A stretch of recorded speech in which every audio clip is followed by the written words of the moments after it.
नमस्कार मित्रांनो, GSIT solution मध्ये आपले सर्वांचे स्वागत आहे. मित्रांनो, सहसंचालक लेखा व कोशागार विभाग कोकण विभागासाठी भरती आलेली आहे. त्याच्यामध्ये त्याच्यामध्ये कनिष्ठ लेखापाल या पदासाठी एकूण जागा बघा किती भरायच्या आहेत. तर 179 जागांसाठीची भरती आहे आणि पद आहे कनिष्ठ लेखापाल. याच्यामध्ये तुम्हाला 7व्या वेतन आयोगानुसार पेमेंट भेटणार आहे.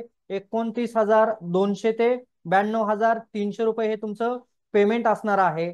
आणि याच्याबाबतची सविस्तर जी माहिती आहे, याच्यामध्ये तुम्हाला सिलेबस कशा पद्धतीने असणार आहे, परीक्षा कशा पद्धतीने होणार आहे, ऑनलाईन अर्ज कसे भरायचे आहेत, त्याचबरोबर इथं जो सिलेबस आहे तो सिलेबस डिटेल कसा असणार आहे, आणि त्याचबरोबर सगळ्यात महत्त्वाचं म्हणजे इथं तुम्हाला डॉक्युमेंट कोणकोणती लागणार आहेत, अशा सगळ्या प्रश्नांची उत्तरं तुम्हाला या आपल्या एकाच व्हिडिओमध्ये मिळणार आहेत. आणि ऑनलाईन अर्ज करण्यासाठीची इथं आपल्याला वेबसाईट देण्यात आलेली आहे. या वेबसाईट वरती जाऊन आपल्याला ऑनलाईन ऍप्लिकेशन करायचे आहेत. तर ऍप्लिकेशनची लास्ट डेट बघा कधी आहे. तर ऑनलाईन अर्ज सुरू झालेले आहेत 4/2/2025 पासून ऑनलाईन अर्ज सुरू झालेले आहे. आणि आपल्याला शेवटची तारीख आहे 6/3/2025 पर्यंत आपण या ठिकाणी ऑनलाईन अर्ज भरू शकतो. त्याचबरोबर याची जी काही परीक्षा फी आहे ती देखील आपल्याला 6/3/2025 पर्यंत ऑनलाईन पद्धतीनं भरता येणार आहे. आणि सगळ्यात महत्वाचं म्हणजे ही जी वेबसाईट आहे महाकोशागारची, या वेबसाईट वरती जाऊन या सगळ्या गोष्टी किंवा तुमचं जे काही हॉल तिकीट असेल, परीक्षेचं टाइम टेबल असेल, हे देखील तुम्हाला या वेबसाईट वरती पाहायला मिळणार आहे. बघा मित्रांनो, कोणत्या कास्ट कॅटेगरीला किती जागा या ठिकाणी 179 मधील उपलब्ध आहेत त्याचा हा तक्ता दिलेला आहे.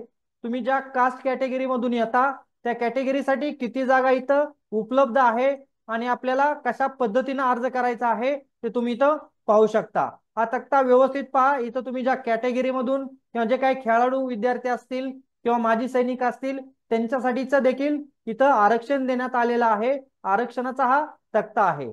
चला आपल्याला पुढे पाहायचं आहे. ऑनलाईन अर्ज सादर करण्याच्या काही सूचना देण्यात आलेल्या आहे. ऑनलाईन अर्ज तुम्ही सादर करत असताना सगळी माहिती अचूक टाकणं आवश्यक आहे. त्याचबरोबर तुम्ही वयाचा दाखला वगैरे त्या ठिकाणी जोडणं आवश्यक आहे. त्याचबरोबर ज्या वेळेला तुम्ही ऑनलाईन अर्ज करणार आहे त्यावेळेला पहिल्यांदा काय करायचं आहे, तर तुमची प्रोफाईल आहे ती प्रोफाईल निर्मिती करायची आहे आणि त्याच्यानंतर ऑनलाईन अर्ज भरायचा आहे. जी काही सर्व माहिती विचारलेली आहे ती सर्व माहिती त्याच्यामध्ये टाकायची आहे आणि ऑनलाईन अर्ज भरायचा. ती सर्व माहिती टाकून झाल्यानंतर अर्ज सबमिट केल्यानंतर तुम्हाला परीक्षा शुल्क देखील तिथं लगेचच ऑनलाईन पद्धतीनं भरता येणार आहे. तर मित्रांनो, ऑनलाईन प्रोफाईल कशा पद्धतीनं तयार करायची हे इथं दिलेलं आहे. ज्यावेळेला तुम्ही ऑनलाईन प्रोफाईल तयार करणार आहे त्यावेळेला तुम्हाला काय करायचंय, तुमचा ईमेल आयडी आणि फोन नंबर अतिशय व्यवस्थित न चुकता टाकायचा आहे. पासपोर्ट आकाराचा तुमचा फोटो असणार आहे तो देखील तुम्ही स्कॅन करून ठेवायचा आहे. तुमच्या डॉक्युमेंट साइन स्कॅन करून ठेवायचा आहे. ते तुम्हाला तिथं ऑनलाईन अर्ज भरत असताना लागणार आहे. बघा आता आपल्याला ऑनलाईन अर्ज भरत असताना कोणकोणत्या डॉक्युमेंट लागणार आहेत किंवा कागदपत्र लागणार आहेत त्याची यादी इथं दिलेली आहे. तर SSC अथवा तत्सम शैक्षणिक अर्हता, इथं बेसिक तुम्हाला इथं 12वी म्हटलेलं आहे. त्याचं तुमचं जे काही शैक्षणिक प्रमाणपत्र असेल किंवा तुमचं ग्रॅज्युएशनचं असेल ते देखील लागणार आहे. वयाचा पुरावा लागणार आहे, जन्माचा पुरावा, शैक्षणिक अर्हतेचा पुरावा, टंकलेखन, MACIT, त्याचबरोबर राखीव प्रवर्गातून असेल तर तुमचं कास्ट सर्टिफिकेट असेल, नॉन क्रिमिलियर असेल, त्याचबरोबर तुमचं उत्पन्नाचा दाखला असेल, महाराष्ट्र आदिवासाचे प्रमाणपत्र, या सगळ्या गोष्टी तुम्हाला तिथं लागणार आहेत. व्यवस्थित बघा, व्यवस्थित नीट सर्व डॉक्युमेंट पहा म्हणजे तुम्हाला ऑनलाईन फॉर्म भरत असताना अडचण येणार नाही. या सर्व ज्या काही डॉक्युमेंट आहेत त्या सर्व डॉक्युमेंट मित्रांनो तुम्ही अगोदरच स्कॅन करून ठेवायचं आहे. म्हणजे ज्यावेळेला तुम्ही ऑनलाईन फॉर्म भराल त्यावेळेला तुम्हाला तिथं कोणतीही अडचण येणार नाही आणि एखादं डॉक्युमेंट राहिलं म्हणून आपला फॉर्म भरण्याचा राहून जाईल असं होणार नाही. त्यासाठी ही जी काही तुम्हाला यादी दिलेली आहे डॉक्युमेंटची ती अतिशय व्यवस्थित पद्धतीनं पाहायची आहे आणि सर्व डॉक्युमेंट स्कॅन करायचे आहेत. त्याची साईज देखील तुम्हाला इथं दिलेली आहे मित्रांनो, ते देखील पाहू शकता. आता सगळ्यात महत्वाचं, कनिष्ठ लेखापाल पदासाठीची जी काही फी असणार आहे ती बघा किती आहे. खुल्या प्रवर्गासाठी 1,000 रुपये परीक्षा शुल्क आहे आणि राखीव प्रवर्गासाठी 900 रुपये इतकं परीक्षा शुल्क असणार आहे. ही परीक्षा शुल्क तुम्हाला मित्रांनो ऑनलाईन पद्धतीनं भरायचं आहे.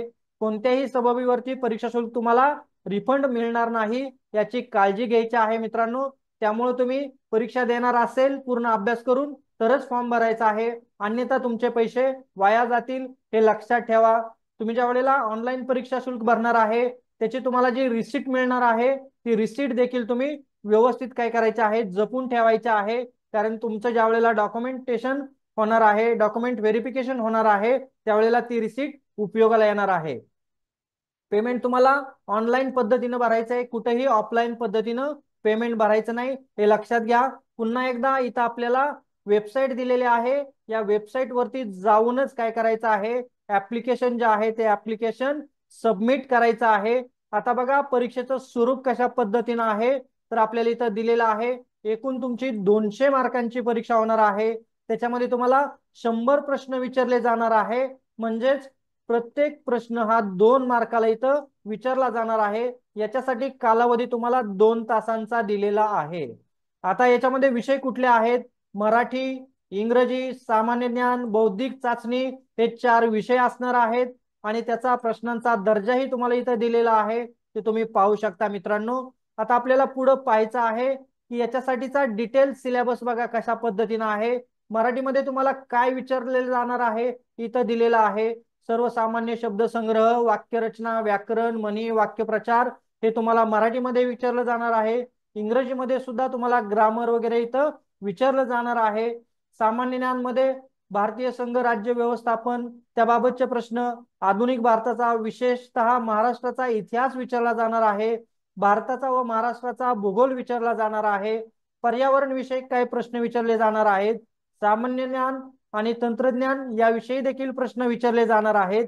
त्याचबरोबर अर्थव्यवस्था व नियोजन विकास विषय अर्थशास्त्राचे देखील प्रश्न विचारले जाणार आहे, चालू घडामोडी विचारल्या जाणार आहेत आणि माहितीचा अधिकार अधिनियम 2005 देखील अपडेटेड तुम्हाला तिथं विचारला जाणार आहे। मित्रांनो याच्यातील बराच सगळा सिलेबस जो आहे तो आपल्या चॅनल वरती फ्री ऑफ कॉस्ट मध्ये कव्हर केलेला आहे।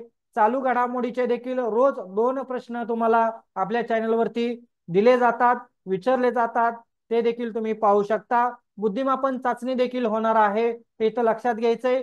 4 विषयाचे 4 पद्धतीनं डिटेल सिलेबस इथं देण्यात आलेला आहे। पात्रतेविषयी भारताचं नागरिकत्व आणि मराठी भाषेचं ज्ञान आवश्यक आहे, आदिवास प्रमाणपत्र तुम्हाला इथं लागणार आहे, त्याच्याबाबतच्या काही सूचना इथं देण्यात आलेल्या आहे। वयोमर्यादेचा तक्ता देखील मित्रांनो दिलेला आहे, तुम्ही पाहायचं आहे की किमान वय किती पाहिजे तुम्हाला, 19 वर्ष, आणि जे काही कास्ट कॅटेगरी मधून येतात त्यांच्यासाठी हा वयाचा तक्ता दिलेला आहे। त्या पद्धतीने बघायचंय तुमचं एज कोणत्या ठिकाणी बसत आहे किंवा आपण याच्यामध्ये एज बार झालेलो आहे का हे देखील तुम्हाला याच्या आधारे पाहता येणार आहे। त्याच्यानंतर शैक्षणिक अर्हता दिलेले आहे, तुमच्याकडे ग्रॅज्युएशन वगैरे असेल त्याचे सर्व डॉक्युमेंट, आणि सगळ्यात महत्त्वाचं म्हणजे तुम्हाला इथं मराठीचं टायपिंग 30 शब्द प्रति मिनिट आणि इंग्रजीचं टायपिंग 40 शब्द प्रति मिनिट लागणार आहे। तुमची 12वी किंवा डिग्री असेल तरी चालेल, परंतु तुमच्याकडे टंकलेखन म्हणजेच टायपिंगचं प्रमाणपत्र असणं आवश्यक आहे। ते असेल तरच तुम्ही काय करू शकता, या ठिकाणी अर्ज भरू शकता। त्याचबरोबर तुमच्याकडे MSCIT देखील प्रमाणपत्र आवश्यक आहे, हे लक्षात घ्या मित्रांनो। आता MSCIT बरोबरच कोणकोणते सर्टिफिकेट इथं लागणार आहेत त्याचं तुम्हाला इथं चार्ट दिलेला आहे। CCC, DOE, ACC हा देखील चालणार आहे, MSCIT देखील चालणार आहे, किंवा तत्सम कोणतंही कॉम्प्युटरचं सर्टिफिकेट झालेलं असेल तरी चालणार आहे।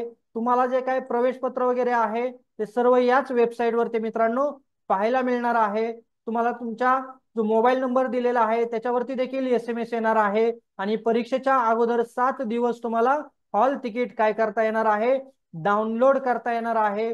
त्याचबरोबर काही सूचना इथं देण्यात आलेल्या आहेत, त्या सूचना तुम्ही पाहू शकता। मित्रांनो मी ह्या सगळ्या सूचना वाचत बसेल तर आपला व्हिडिओ मोठा होईल, त्यामुळे जेवढ्या काही महत्त्वाच्या गोष्टी कव्हर करायच्या होत्या त्या मी सर्व या ठिकाणी कव्हर केलेल्या आहेत।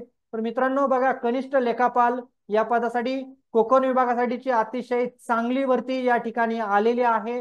जे विद्यार्थी इच्छुक आहेत त्यांनी नक्कीच या ठिकाणी अर्ज करायचा आहे। आणि मित्रांनो तुम्हाला या भरतीबाबत किंवा काही मनामध्ये क्वेश्चन असतील तर तुम्ही नक्कीच आपल्या या व्हिडिओच्या चॅट बॉक्समध्ये विचारू शकता, तुमच्या प्रत्येक प्रश्नाचं उत्तर देण्याचा मी नक्कीच प्रयत्न करेन। आणि मित्रांनो माझी तुम्हाला विनंती राहील तुम्ही अजूनपर्यंत जर आपल्या चॅनलला सबस्क्राईब केलं नसेल तर प्लीज आपल्या चॅनलला सबस्क्राईब करा, लाईक करा आणि सगळ्यात महत्त्वाचं म्हणजे बेल आयकॉनचं बटन क्लिक करा, म्हणजे असेच माहितीपूर्ण नवनवीन व्हिडिओ सर्वात अगोदर तुमच्यापर्यंत येऊन जातील. भेटूया अशाच नव्या माहिती बरोबर.